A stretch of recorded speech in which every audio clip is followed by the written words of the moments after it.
ഞാനും ഒരു പ്രവാസിയായി നാളെ എണ്ണിക്കഴിയുകയായി. നാട്ടിലെത്താനേറെ കിനാവ് കണ്ട് കഴിഞ്ഞിടലായി.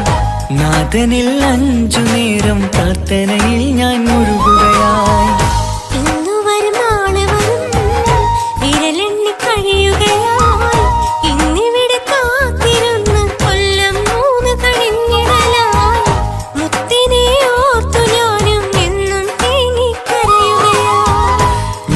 ഒരു പ്രവാസിയായി നാളെ എണ്ണിക്കഴിയുകയായി.